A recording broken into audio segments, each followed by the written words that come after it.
B.R.. চোপড়ার মহাকাব্যিক television ধারাবাহিক মহাভারতে কর্ণের চরিত্রে অভিনয়ের জন্য সর্বাধিক পরিচিত প্রবীণ অভিনেতা পঙ্কজ ধীর বুধবার অর্থাৎ 15ই অক্টোবর মুম্বাইয়ে ক্যান্সারের মতন মারণ ব্যাধির সাথে লড়তে লড়তে শেষ পর্যন্ত পরলোক গমন করেছেন।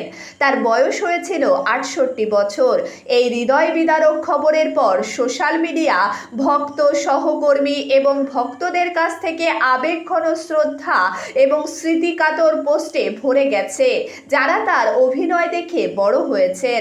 সূত্রের খবর, সিআইএনটিএ পঙ্কজের পরলোক গমনে শোক প্রকাশ করেছে। তারা একটি বিবৃতি জারি করে জানিয়েছেন যে অভিনেতার শেষকৃত্য বিকেল 4:30 মুম্বাইয়ের ভিলে পার্লেতে অনুষ্ঠিত হবে। পঙ্কজ ধীর সিআইএনটিএ এর প্রাক্তন সাধারণ সম্পাদক ছিলেন।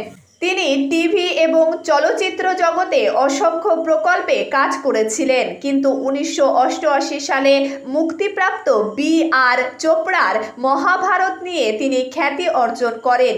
এই শোতে অভিনেতা কর্ণের ভূমিকায় অভিনয় করেছিলেন তিনি যে গুরুত্বের সাথে এই চরিত্রটি ফুটিয়ে তুলেছিলেন তা এখনও একটি উদাহরণ হিসেবে উল্লেখ করা হয়।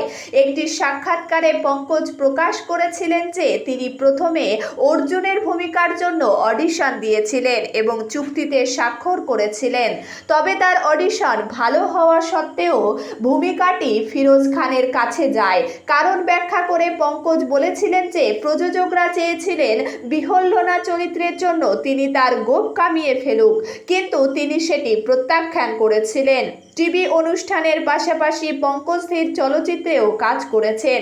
তিনি চন্দ্রকান্ত এবং দ্য গ্রেট মারাঠা সহ বেশ কয়েকটি পৌরাণিক অনুষ্ঠানে অংশগ্রহণ করেছিলেন। তিনি সোলজার, বাদশাহ এবং সড়কের মতন হিন্দি ছবিতেও দুর্দান্ত অভিনয় করেছিলেন।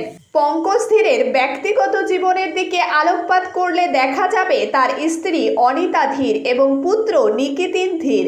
তার পুত্র নিকিতিন ধীর শোবিজে সক্রিয়। ভক্তরা নিকিতিনকে চেনেন চেন্নাই এক্সপ্রেস ছবিতে থাঙ্গাবালি চরিত্রে অভিনয়ের জন্য। তার বাবার মতন নিকিতিনও বেশ কয়েকটি পৌরাণিক অনুষ্ঠানে অভিনয় করেছেন। তিনি শ্রীমদ্ রামায়ণ ছবিতে রাবণের চরিত্রে অভিনয়ের জন্য প্রশংসা অর্জন করেছেন।